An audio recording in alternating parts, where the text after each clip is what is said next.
Saludos, esta es una traducción al castellano de un sermón predicado por el hermano pastor David Killing de la iglesia de Monet en enero de 2016. Esperamos que el mensaje sea de bendición para tu vida. He aquí la traducción del sermón. Traigo saludos a todos en el precioso nombre de nuestro Señor Jesucristo. Recordemos al hermano Wilber y su esposa en oración, a la hermana Joana y a todos los hermanos. Vamos a orar, por favor. Padre nuestro, venimos ante ti esta mañana, Señor, te damos gracias por tu bondad y tu amor. Pedimos tu bendición sobre cada uno, Señor, y sobre tus palabras. Pedimos que abras nuestros corazones y nos ayudes a ver tu verdad, Señor. Llénanos de tu Espíritu Santo y ayúdanos a serte fieles, Padre, conforme te seguimos. Te damos gracias en el nombre de Jesús. Amén. Muy bien.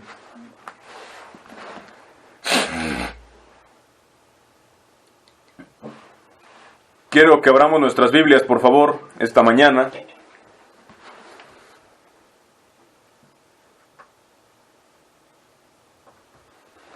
Quiero comenzar en un libro de la Septuaginta, de los llamados apócrifos. Muchas veces las personas preguntan por qué esos libros ya no son parte de la Biblia que usa la mayoría de los cristianos o de los que se consideran cristianos. Y he escuchado explicaciones bastante débiles, sin fundamento, de por qué quitaron esos libros, de por qué los evangélicos protestantes quitaron esos libros. Algunos he escuchado que dicen que hay referencias en esos libros al purgatorio, o referencias al sueño del alma, y que por eso los protestantes quitaron estos libros. Pero realmente creo que esa no fue la razón para nada. Más bien creo que estas porciones de la Escritura, como la que ahora vamos a leer, Sabiduría, capítulo 1, la verdadera razón es que quitaron estos libros mal llamados apócrifos por causa de pasajes como este que vamos a leer, que no encaja con la teología moderna, evangélica, con su teología que dicen que el hombre es totalmente depravado y es totalmente impotente, que no puede obedecer, ni dejar de pecar, ni creer en Dios. Y su idea de que Cristo solamente viene a perdonarnos en nuestro estado, en vez de reconciliarnos con Dios y hacernos a su imagen. Y quiero leer aquí este pasaje de este libro. Es Sabiduría, capítulo 1, versículo 12. Sabiduría de Salomón 1:12 dice así: no busquen la muerte con una vida extraviada, ni por sus acciones atraigan sobre ustedes la perdición. Pues Dios no hizo la muerte, ni se alegra destruyendo a los seres vivientes. Todo lo creó para que existiera. Lo que el mundo produce es saludable, y en ello no hay veneno mortal. La muerte no reina en la tierra, porque la justicia es inmortal. Pero los malos llaman a la muerte con gestos y gritos, pensando que es su amiga, la buscan con afán, y con ella han hecho una alianza, pues merecen pertenecerle.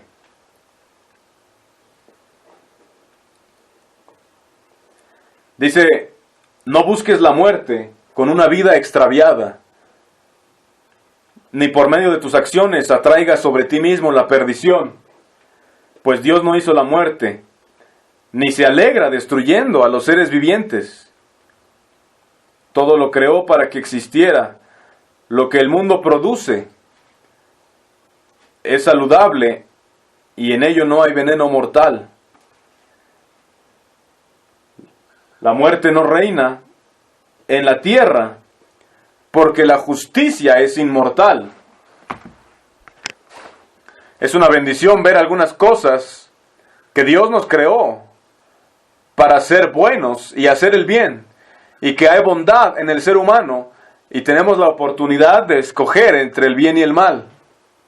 Y hace unas semanas hablábamos, aquí leemos esta última frase, dice, la justicia es inmortal. Hace unas semanas hablábamos de eso, que la justicia no puede morir. La vida eterna es eterna porque el mal no puede vencer sobre la bondad y el amor eternos. Dios creó estas cosas para que existieran. Bueno, después de este pequeño pensamiento e introducción, hablando de la justicia que es inmortal, quiero hablar en esta mañana acerca de la justicia y en particular del juicio, del justo juicio. Si vamos por favor a Juan capítulo 18 ahora. Ahí podemos leer cuando Jesús, nuestro Señor, está delante de Pilato, siendo juzgado. Y dice Juan 18, verso 33, dice, entonces Pilato volvió a entrar en el pretorio y llamó a Jesús y le dijo, ¿eres tú el rey de los judíos? Jesús le respondió, ¿dices tú esto por ti mismo? ¿O te lo han dicho otros de mí? Pilato le respondió, ¿soy yo acaso judío? Tu nación y los principales sacerdotes te han entregado a mí. ¿Qué has hecho? Respondió Jesús, mi reino no es de este mundo. Si mi reino fuera de este mundo, mis servidores pelearían para que yo no fuera entregado a los judíos. Pero mi reino no es de aquí. Le dijo entonces Pilato, luego, ¿eres tu rey? Respondió Jesús, tú dices correctamente que yo soy rey. Yo para esto he nacido y para esto he venido al mundo, para dar testimonio a la verdad. Todo aquel que es de la verdad, oye mi voz. Le dijo Pilato, ¿qué es la verdad? Algunos pocos pensamientos de este pasaje que quiero traer. Jesús, cuando aquí está Pilato está cuestionando a Jesús, es el que está cuestionando, pero Jesús le responde con otra pregunta. Y le dice, Jesús le pregunta, ¿dices tú esto por ti mismo, es decir, por tu propia iniciativa, o te lo han dicho otros de mí?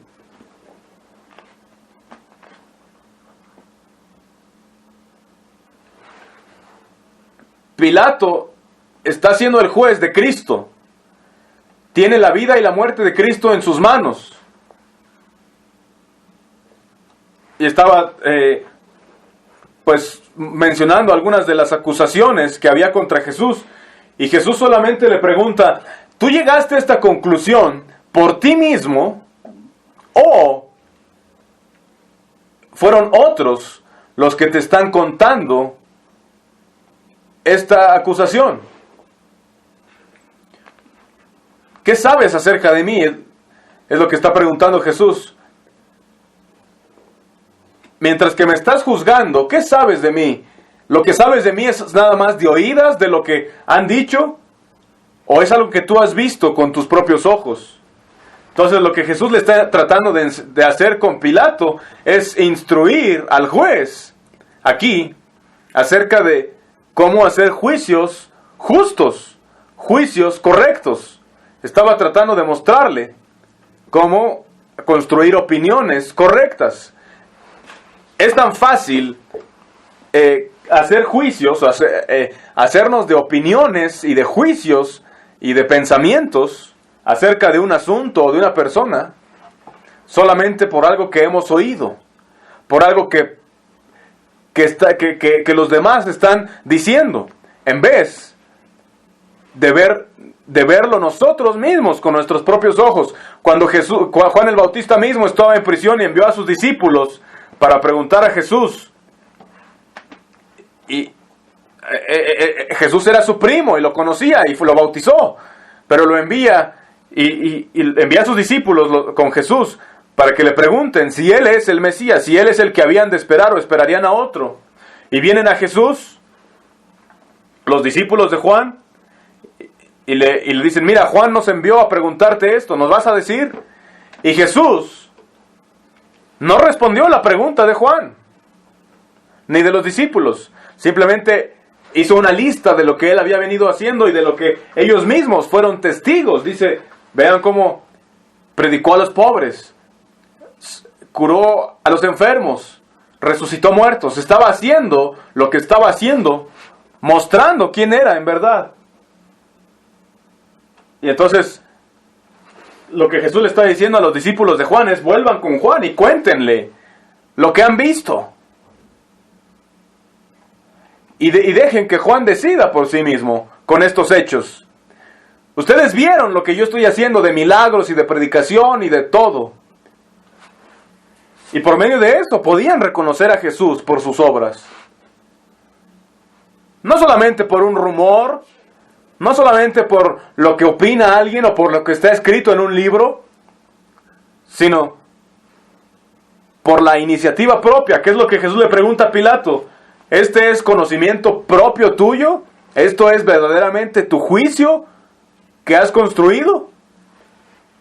¿O te lo contaron otros? Y Pilato no sabe qué responder y le dice, bueno, yo no soy judío. Tu nación y los principales sacerdotes te han entregado a mí. ¿Qué has hecho? O sea, Pilato está razonando de esta forma. Está diciendo, mira Jesús, yo no sé de ti, pero los mismos líderes de tu propia nación te han entregado a mí.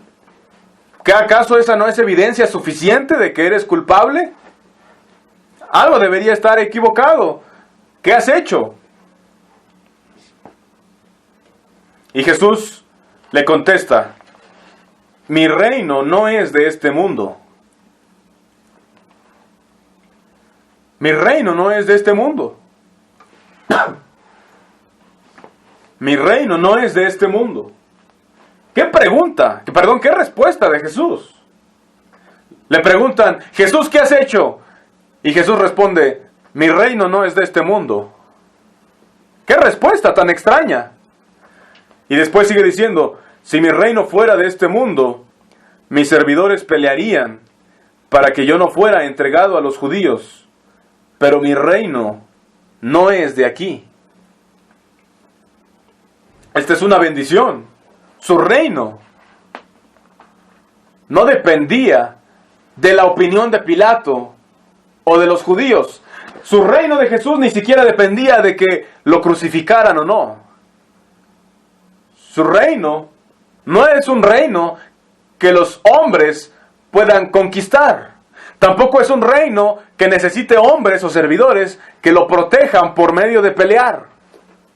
Que esté establecido sobre los principios de esa tierra. Su reino no es de este mundo. No es de una esfera terrenal. El reino de Dios es algo real, pero es algo que no es tangible en la forma terrenal, sino que es algo que viene de forma espiritual, aunque es hecho manifiesto a través de las obras. Mi reino no es de este mundo. Si mi reino fuera de este mundo, mis servidores pelearían para que yo no fuera entregado a los judíos. Pero mi reino no es de aquí.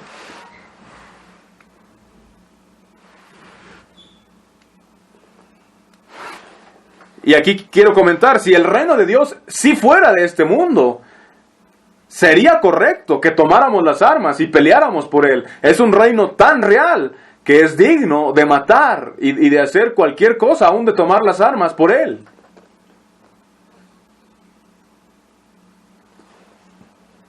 Pero porque no es de este mundo, porque es espiritual y nuestra lucha es contra otra gente, contra otro tipo de seres espirituales, entonces nuestra labor no es pelear humanamente, sino amar y pelear en el espíritu con esas huestes de maldad.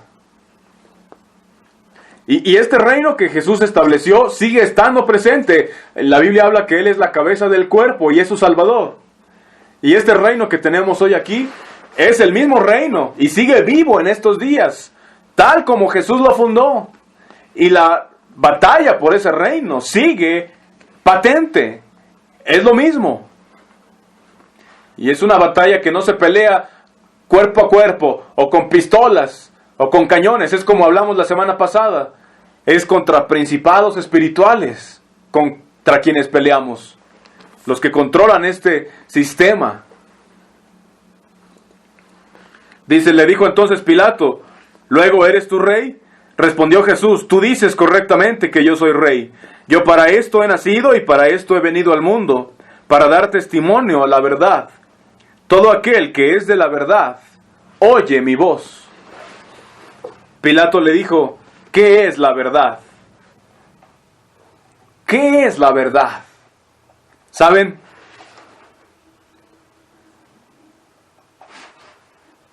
El simple hecho de tener declaraciones o afirmaciones verdaderas no lo hacen a uno de verdad tener la verdad. Porque todo se reduce en su última consecuencia a la honestidad. Y eso es de lo que quiero hablar, a lo que quería llegar. Jesús trató de instruir aquí a Pilato cómo hacer juicios justos y decisiones. Ahí mismo en Juan capítulo 7, verso 20. Juan capítulo 7, verso 24, perdón. Dice Jesús, no juzguéis según las apariencias, sino juzgad con justo juicio. ¿Qué se necesita para hacer juicios justos? Lo primero que se necesita es honestidad.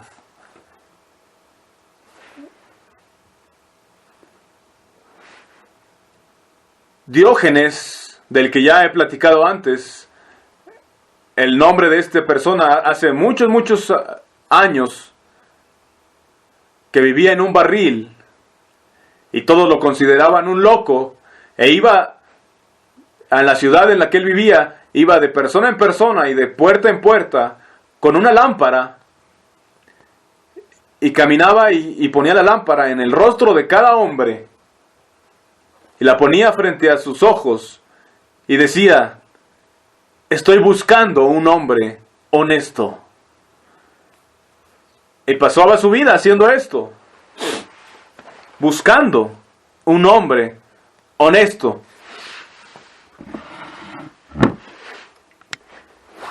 Y Dios está haciendo exactamente lo mismo. Él va de lugar en lugar buscando un hombre honesto. Y Jesús fue un hombre honesto. Tan honesto que lo mataron. Y probablemente la razón principal por la que lo mataron es porque él era la luz. Y su honestidad y su luz exponía las cosas a su alrededor. Y a la gente no le gusta ser expuesta. La gente odia ser expuesta.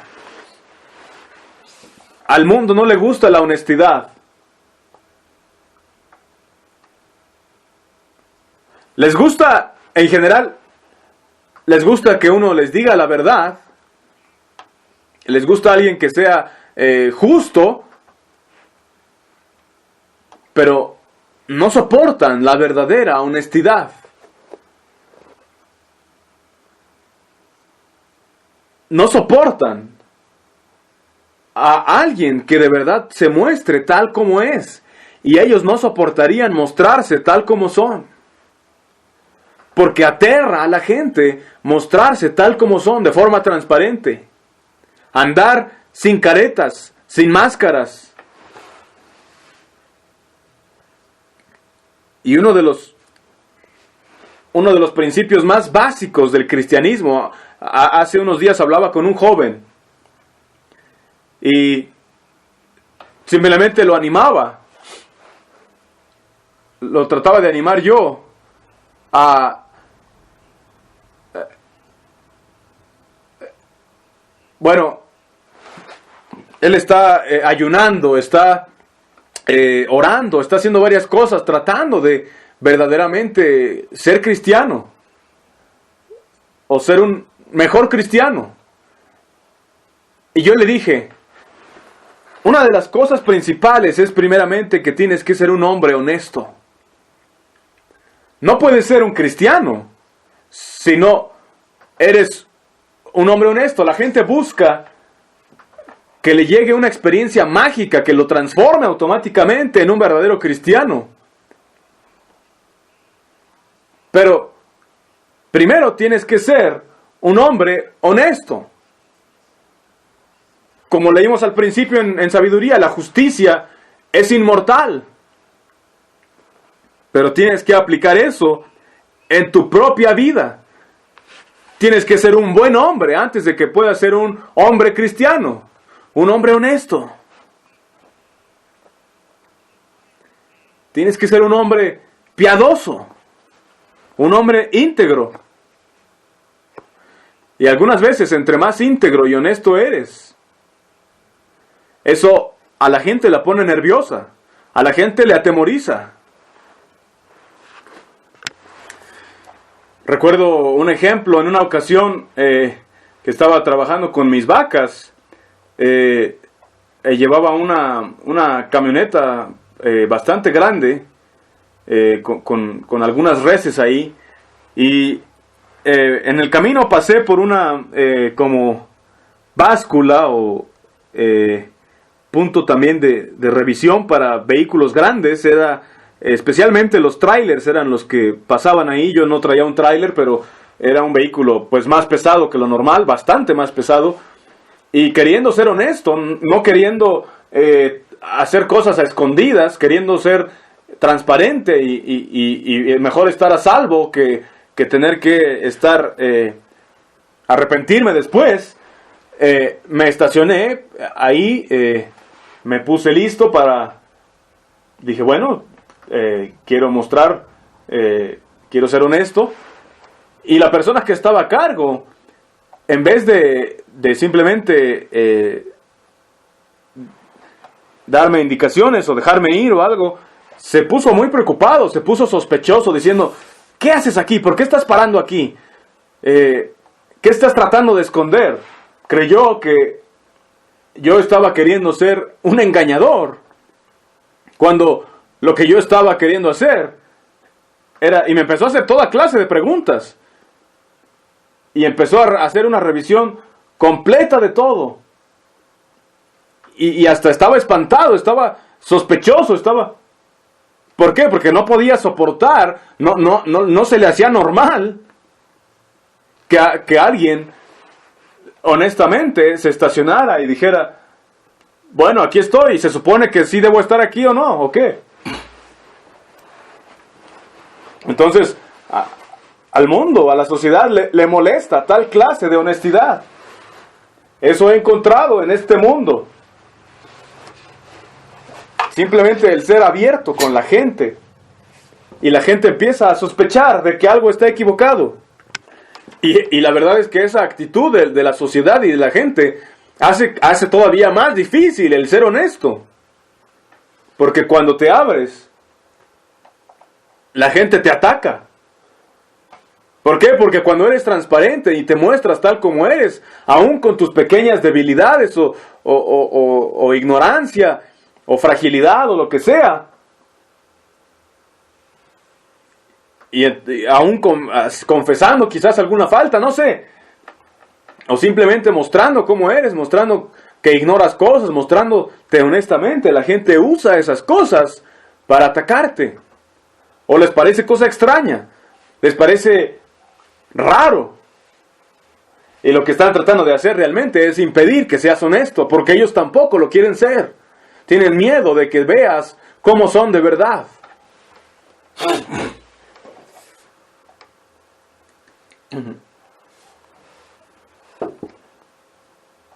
Pero un hombre honesto es honesto, sin importar qué.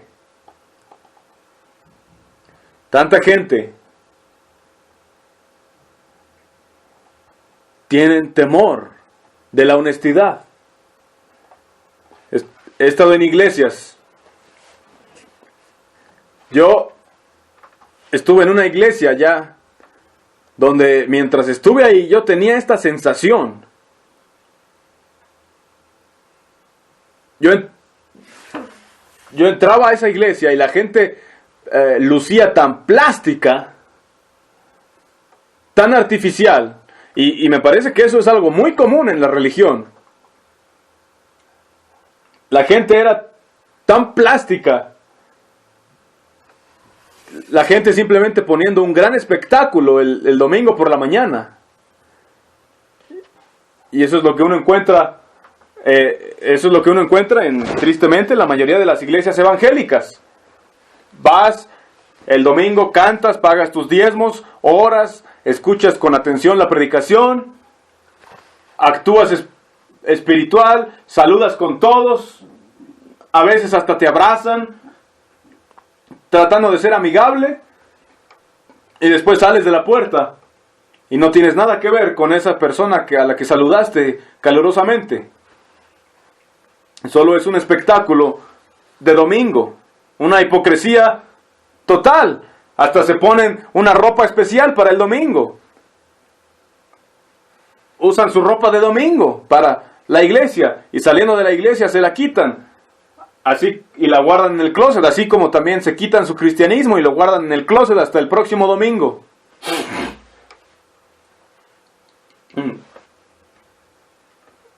Pero en esta última iglesia donde estuve, trataban de mantener cierta apariencia de piedad el resto de la semana, no solamente el domingo. Pero aún así parecía, lucía, y yo tenía la sensación de que era algo plástico.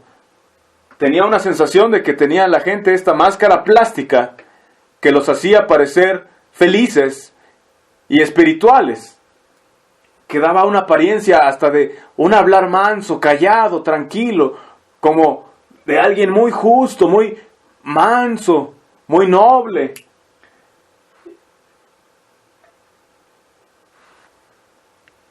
Y yo tenía esta sensación de que algún día iba a pasar como en este programa de televisión, La Quinta Dimensión, no sé si alguna vez lo vieron, que en ese programa pasaban cosas extrañas o paranormales, digamos. Y entonces yo decía, algún día va a pasar así, algo inusual. Voy a entrar a la iglesia y de repente todos se van a arrancar sus máscaras plásticas de la cara y yo voy a alcanzar a ver cómo son en realidad.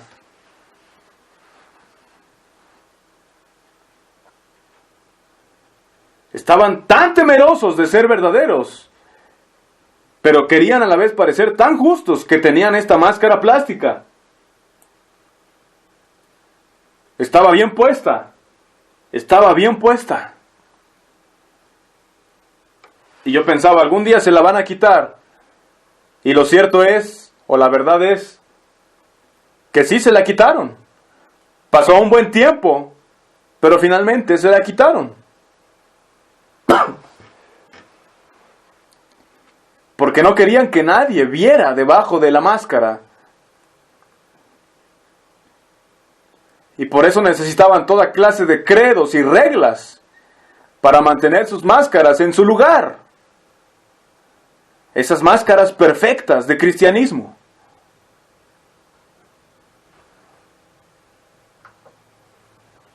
No conocen el poder del Evangelio. El poder del Evangelio nos hace libres de esas máscaras, de esas caretas, de esa hipocresía, para poder ser real, ser un hombre, ser honesto. La Biblia habla acerca de Elías, que dice que tenía pasiones semejantes a las nuestras. Era un hombre de carne y hueso, como tú y como yo, al igual que el resto de los santos de la Biblia. Y esa es una cosa en la cual la Biblia es una gran bendición, que Dios, cuando narra las vidas de los hombres, no solamente resalta los puntos buenos de sus hijos y de sus siervos, Dios también nos muestra su humanidad, sus fallas, sus debilidades y todo, sus temores. Eran hombres de carne y hueso, hombres de verdad. Eran hombres reales que fueron probados y tentados en todo. Y algunas veces fallaron y se levantaban. Algunas veces cometieron errores muy grandes, pero volvían al Señor. Algunos de ellos volvían, otros simplemente se demostraba que habían sido falsos desde el principio. Otros eran buenos y sinceros y caminaban con Dios por un tiempo y después se apartaban en la prueba. Hay diferentes casos en cuanto a los apóstoles, los profetas, los patriarcas y todos.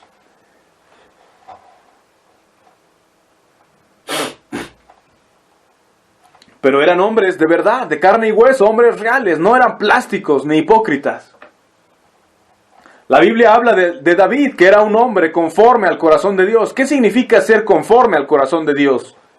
Bueno, seguramente significa muchas cosas, pero una cosa muy sencilla, simplemente. Creo que David no usaba máscaras. En una ocasión David danzó de tal manera, con tanta emoción, porque amaba a Dios y estaban trayendo el arca del pacto. Y él danzó, bailó con tal emoción y tal frenesí, que aún su esposa lo menospreció. Aún su esposa se puso celosa, se molestó, lo tuvo en poco y lo maldijo. Porque actuó de esa forma. Pero David era como era. Él sintió esa emoción y quiso danzar y lo hizo. Para él era una bendición el traer el arca. Para él era un tiempo glorioso en Israel. Y él estaba emocionado porque amaba a Dios. Y tal vez sí, se pasó de la raya, yo no sé.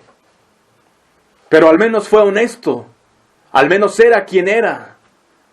Al menos era real. Y si no somos verdaderos, no somos nada.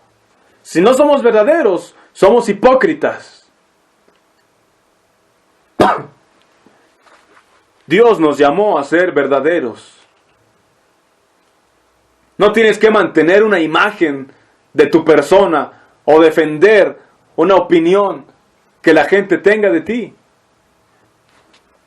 Porque como dijo Jesús, si mi reino fuera de este mundo, entonces mis servidores pelearían. Pero mi reino no es de este mundo. No tenemos que pelear por mantener una imagen. Más bien tenemos que pelear por ser quienes somos de verdad.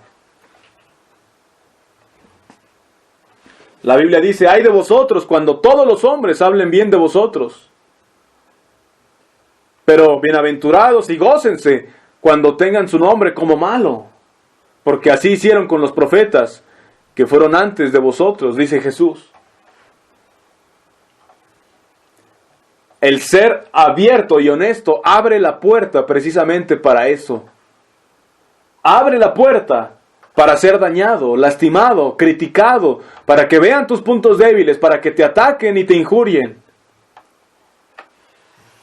Deja la puerta abierta para que hablen mal de ti y desechen tu nombre como malo.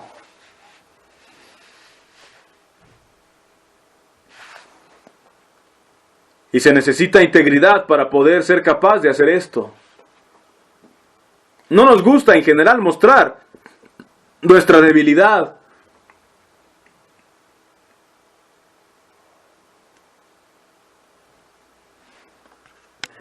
Y la honestidad tiene que ser verdadera. No sé cuántas veces ha sucedido que gente dentro y fuera de la iglesia me ha llamado para confesar algo, para reconocer que hizo algo mal, para pedirme perdón. Yo los escucho y les digo, está bien, no hay problema.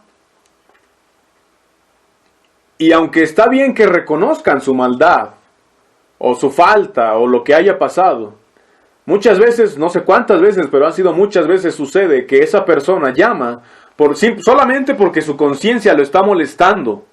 Y una vez que reconoce que ha hecho mal, su conciencia lo deja de molestar.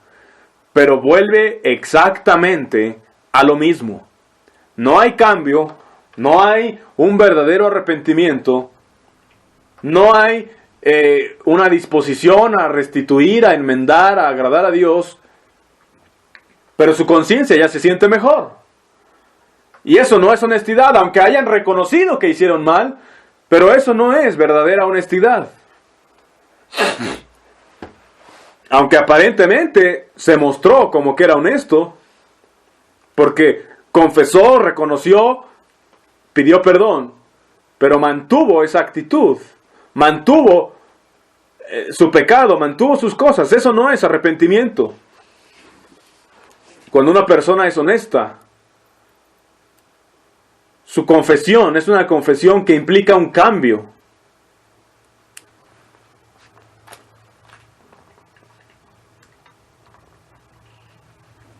A muchos les gusta escuchar confesiones de personas. O hacer confesiones, y eso pareciera arreglar el problema. En muchos círculos. Simplemente dilo y está bien. Pero no hay honestidad en eso. Es como obligar a un niño, decirle, dile que lo sientes, dile que lo sientes. Y el niño con una, a la fuerza, dice, lo siento. Eso no es de realmente sentirlo, es algo falso. Pero tiene una apariencia de justicia. Pero Jesús dice, juzguen con justo juicio. Dice, no juzguen según las apariencias, sino juzguen con justo juicio. Saben, hacer un justo juicio no siempre es fácil. De hecho, no es fácil hacer juicios justos.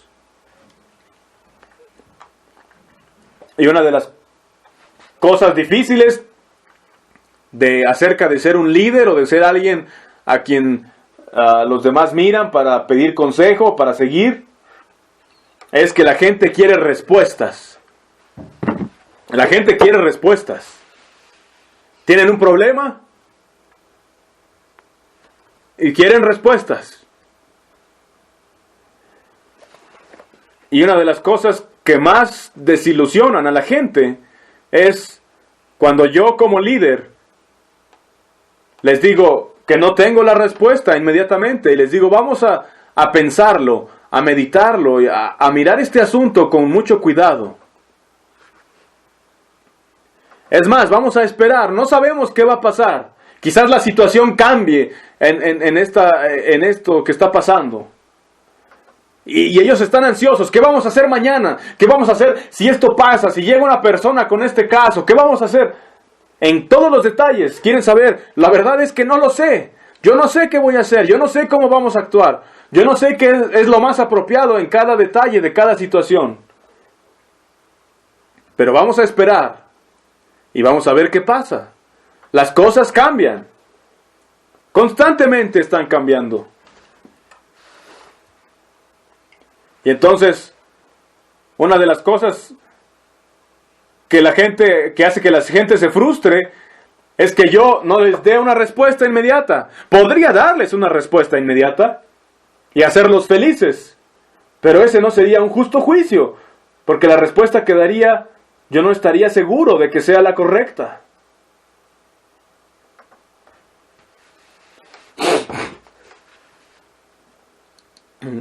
Recuerdo que compartí un mensaje acerca de pelar la cebolla y que dije que la mayor parte de mi cristianismo ha consistido en pelar la cebolla, una capa a la vez, hasta llegar al fondo de la verdad.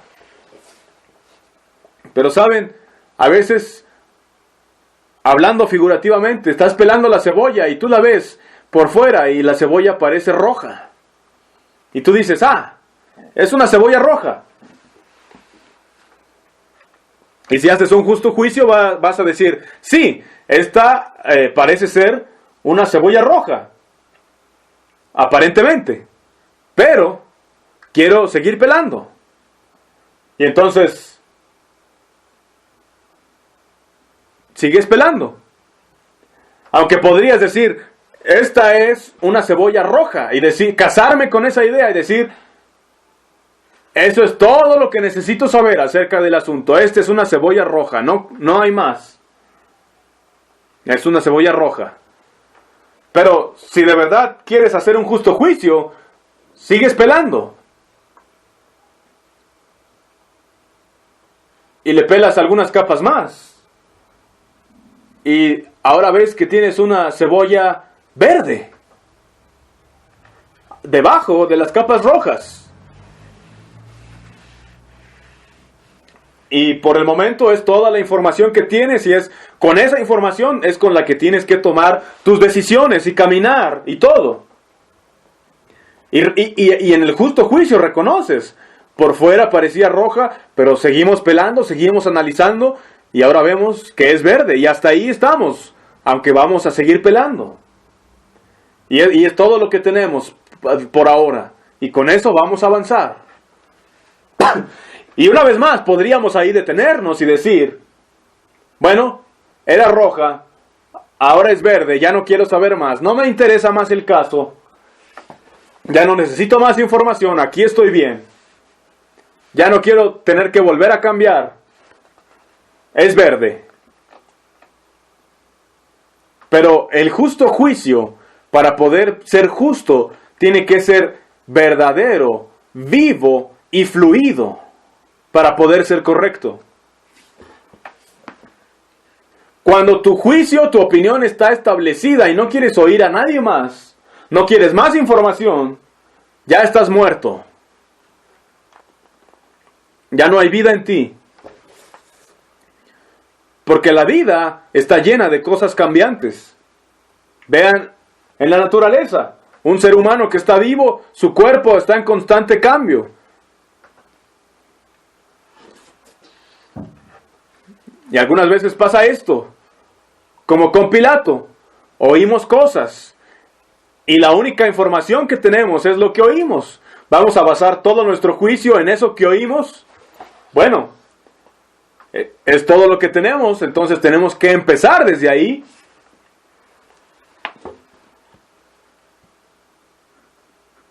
Pero vamos a quedarnos con eso que hemos oído como Pilato, ¿o vamos a buscar nosotros de iniciativa propia más sobre el asunto? Vamos a proseguir a la perfección.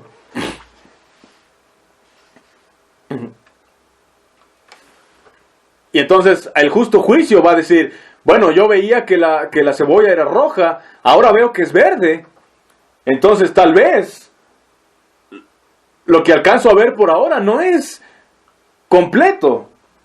Vamos a actuar sobre la cebolla verde, pero vamos a seguir profundizando en esto.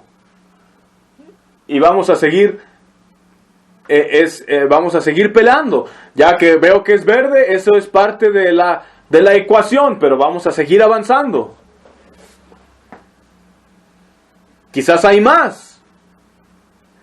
Hacer un justo juicio no es algo que se puede escribir en papel. Hacer un justo juicio es tomar la información que tienes y decir, esto es lo que tengo por ahora, vamos a avanzar con esto, a actuar sobre esto, pero vamos a ver qué sigue ocurriendo después.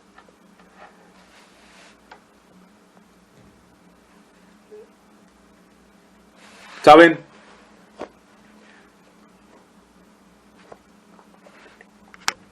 Ha habido unas pocas ocasiones en mi vida cuando he tenido que tomar decisiones y hacer juicios sin dedicar tiempo a analizar todo.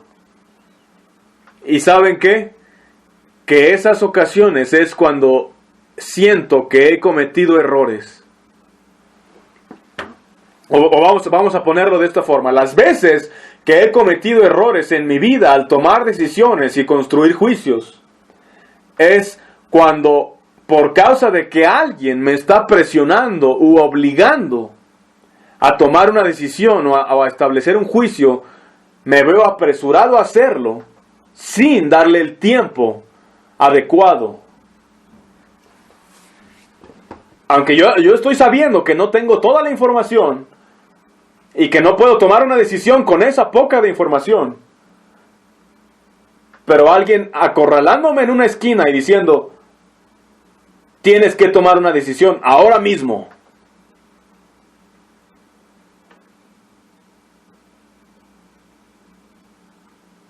Eso.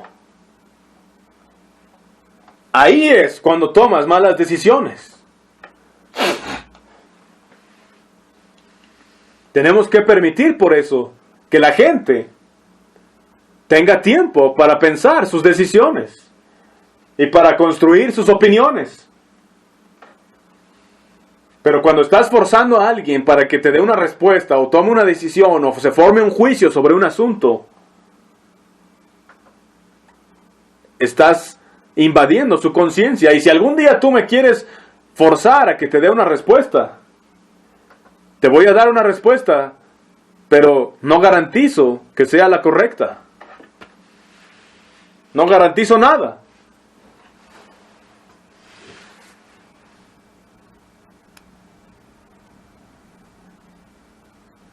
Y el hecho de acorralar a alguien a que dé la respuesta hace que la persona que lo está acorralando sea el responsable realmente de eso.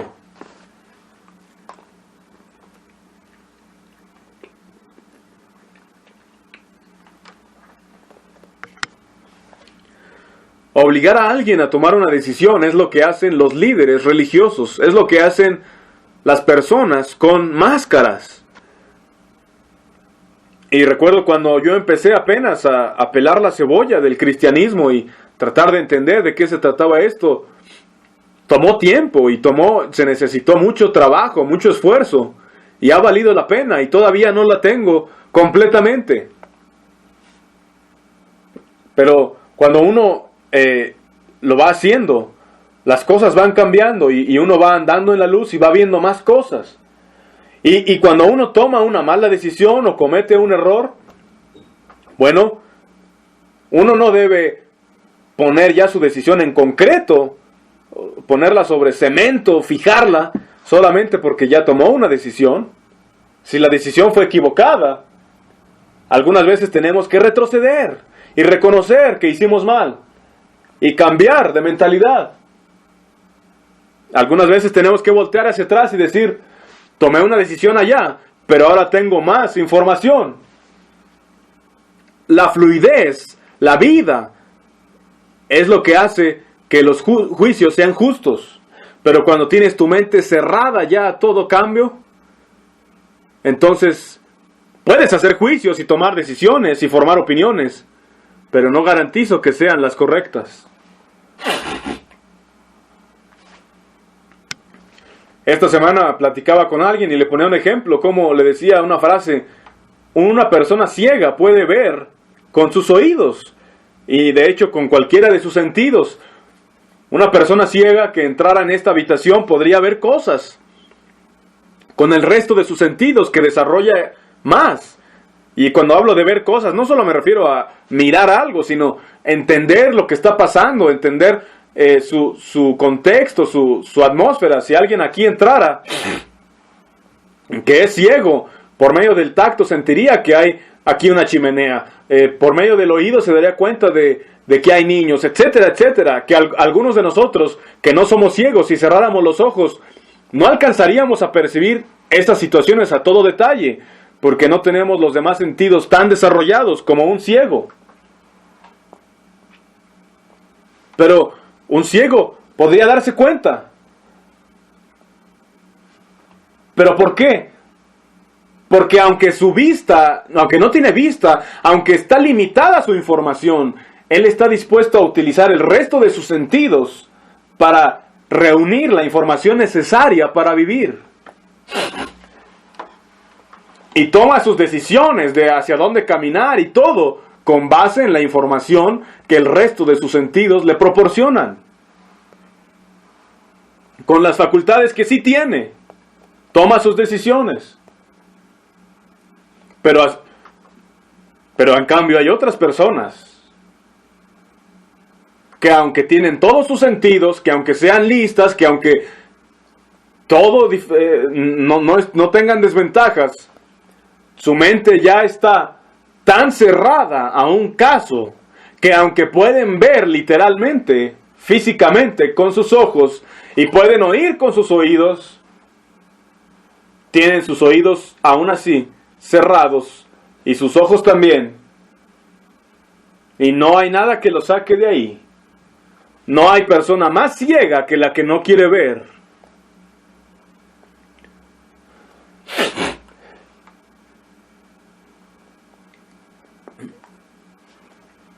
Un hombre ciego que daría todo por poder ver, pero no puede, usa sus sentidos para percibir. Pero una persona con todas sus facultades, pero que está llena de religiosidad y llena de seguridad en lo que está, y cierra sus ojos y sus oídos y no puede ver, no puede oír, no puede cambiar, no puede entender. Y mientras se tapa los oídos y los ojos, te dice, no puedo oír, no puedo ver, tengo mi mente ya cerrada a este caso. Ese no es un justo juicio. Eso es una necedad. Justos juicios. Esta cebolla empezó roja, la pelamos más y resultó verde. Y adivina qué, si seguimos pelando, ahora resulta que es amarilla.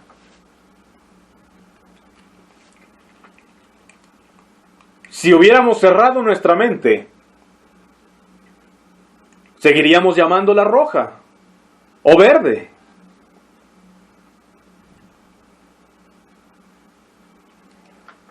Y adivina qué tal después de que sea amarilla sigues pelando y llegas al fondo y era blanca.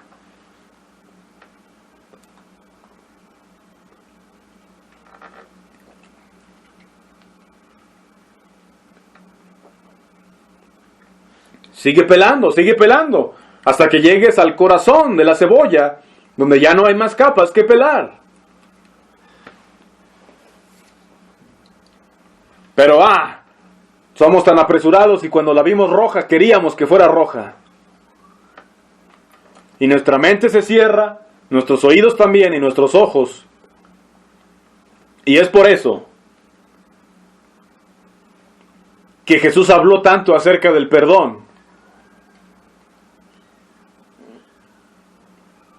Por eso dijo que perdonemos hasta 70 veces 7. Quizás cuando perdonas a tu hermano, lo perdonas por algo que quizás solo era una apariencia, que ni siquiera era una ofensa real.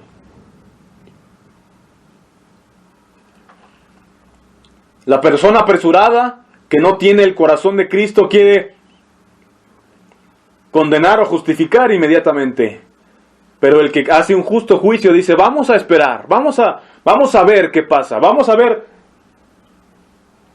tener paciencia y ver más adelante los frutos y lo que pasa y las cosas que cambien y lo que hace el tiempo.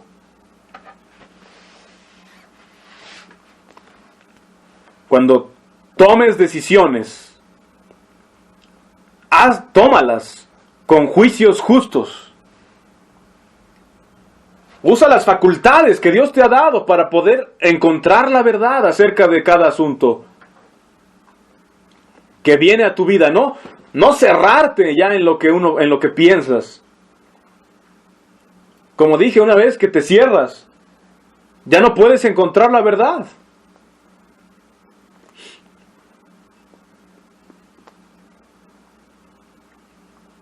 No vamos a acabar de entender la verdad en esta vida.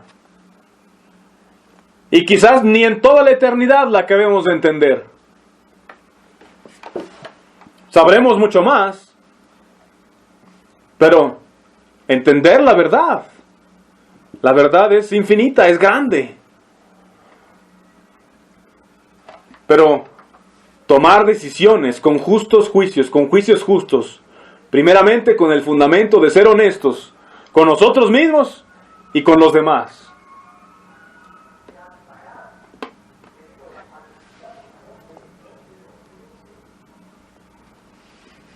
Pero cuando nuestros corazones son engañosos y no confían, es por lo que hay en nuestro corazón.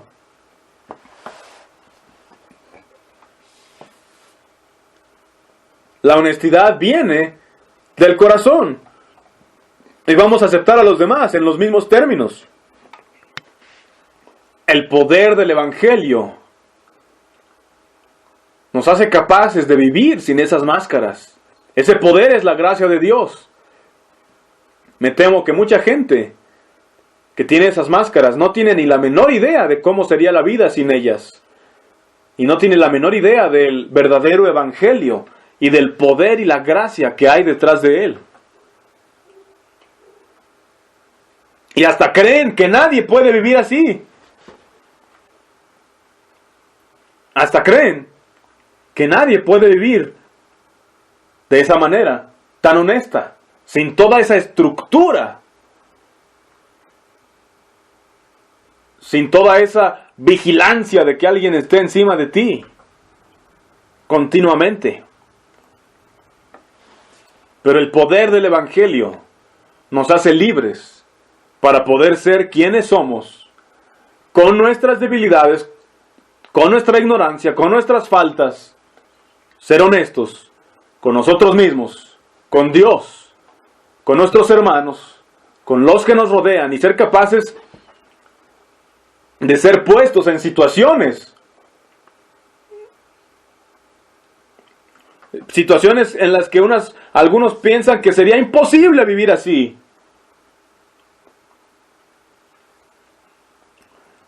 Y poco a poco ir pelando la cebolla, avanzando, andando en la luz y tomando las decisiones a la luz de un justo juicio. La gente de la Biblia fue puesta en situaciones, circunstancias, lugares y todo que nadie imaginaba. Pero fue la fe la que los llevó a través de eso y los sacó de allí.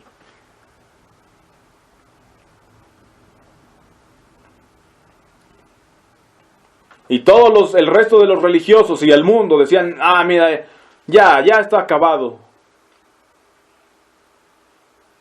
El mismo Daniel en el foso de los leones, ¿qué pensarían todos? Ya. No había otra alternativa. Lo más lógico era que los leones lo hubieran devorado inmediatamente. Los que tenían celos de él, los sátrapas, ese era su método, ya lo daban por muerto. Ya fue el desayuno de los leones. Está terminado. Pero Daniel salió del foso de los leones ileso. Una y otra vez en la Biblia pasaban cosas así. Porque había un poder. Hay un poder para vivir como Dios quiere que vivamos. No sin luchas, no sin tentaciones, no sin problemas y pruebas. No sin faltas quizás, pero aún siendo capaces de proseguir a la perfección e ir adelante a la meta.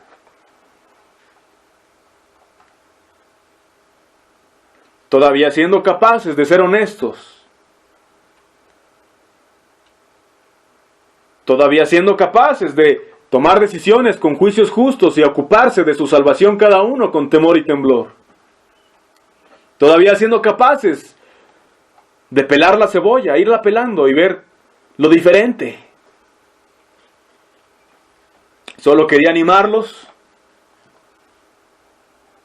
a que aprendan a tomar decisiones y a hacer juicios justos, a ser pacientes y tomarse su tiempo.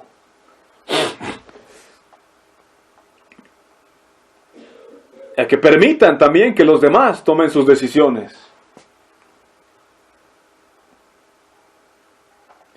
A que pidan a Dios sabiduría. Es una de las cosas que dice la Biblia, que Dios da abundantemente y sin reproche. Que es completamente gratuita en la Biblia, dice. Si alguno tiene falta de sabiduría, pídala a Dios. Y Él dará abundantemente y sin reproche. Y después dice, pero el hombre de doble ánimo es inconstante en todos sus caminos. Y yo estuve hablando acerca de cambiar y de ir pelando la cebolla. Y entonces algunos piensan, no, es que si vas cambiando, entonces no estás firme, estás de doble ánimo. Bueno, no está hablando de eso. El hombre de doble ánimo es alguien que cambia constantemente su intención de vida y anda precisamente en hipocresía. Por eso es de doble ánimo, de doble vida. Quizás hasta está seguro de lo que cree, está cerrado en lo que está haciendo, pero tiene una doble. Tiene una máscara y eso no es sabiduría. Pero la sabiduría verdadera es ser capaz de atravesar por la vida haciendo los ajustes y los cambios apropiados de acuerdo con la guianza de Dios y con las situaciones especiales que uno va enfrentando. Y con la información que uno va adquiriendo y poseyendo dentro de la misma decisión de agradar a Dios y siendo honesto, pero dejando que Dios nos guíe constantemente, no cerrándonos a la sabiduría, o tampoco dejándonos de un lado para otro haciendo cambios absurdos donde uno va de un extremo a otro sin ton ni son y vuelve otra vez. Eso sí sería doble ánimo. Sino simplemente caminar de forma estable, pero haciendo los cambios necesarios también, conforme llega la nueva evidencia que Dios nos permite conocer. Si aplicamos estas cosas a nuestras vidas, sin temor de ser expuestos, sin temor de ser rechazados porque tengas alguna debilidad, sin temor de equivocarte,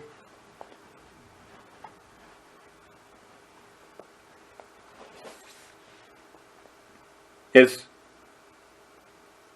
es parte del movimiento hoy en día, de la diplomacia y de todo. Quieren mantener todo tan plástico.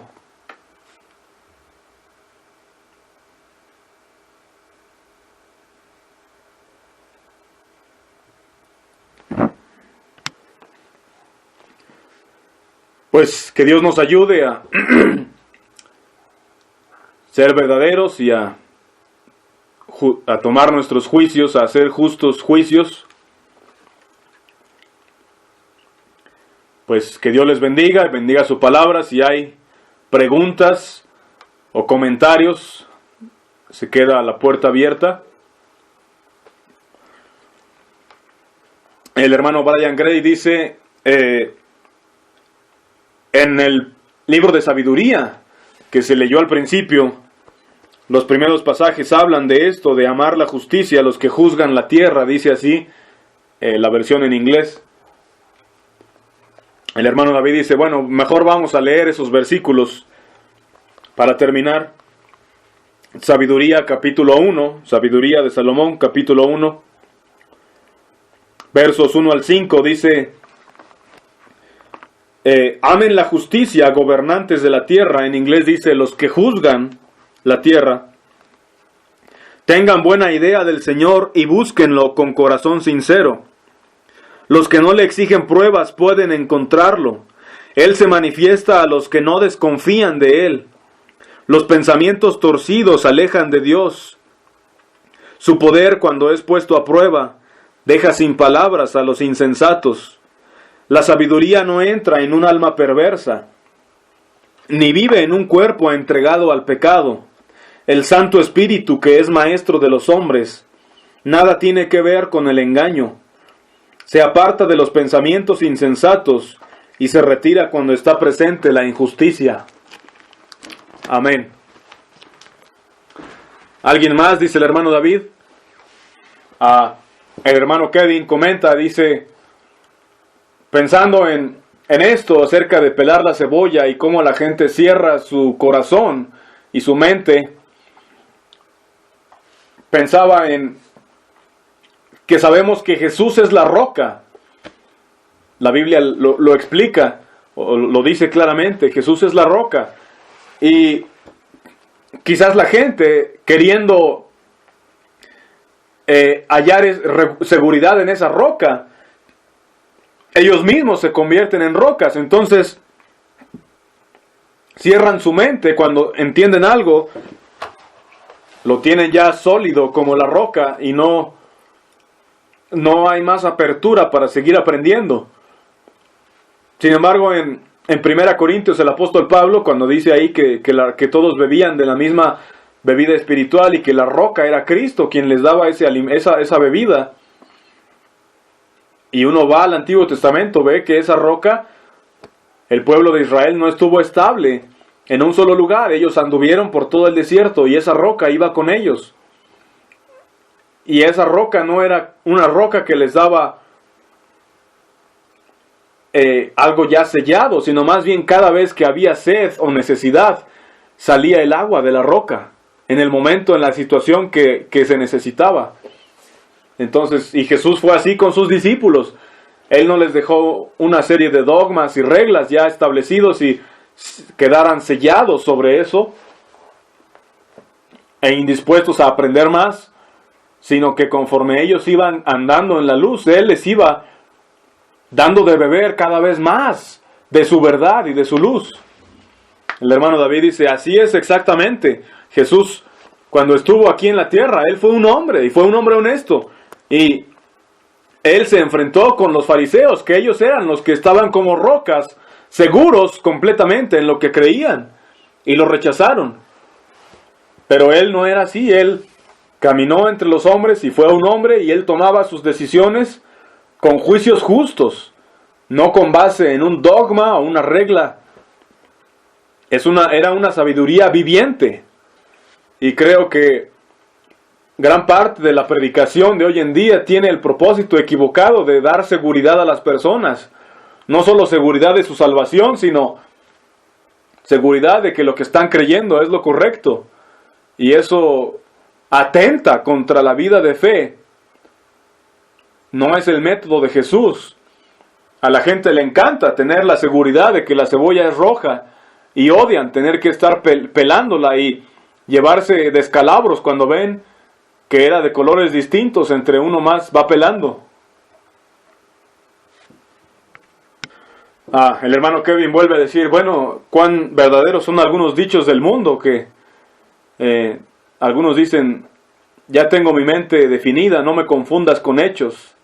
Y en verdad, a veces la gente se cierra a la verdad, aunque ve evidencia de la misma, simplemente porque su mente ya está definida en un punto, en una dirección. El hermano David dice, así es, piensan que son rocas estables, pero es lo peor que pueden hacer. El hermano David dice, pues, que Dios les bendiga a todos, que Dios nos ayude, que Dios bendiga su palabra y hasta pronto.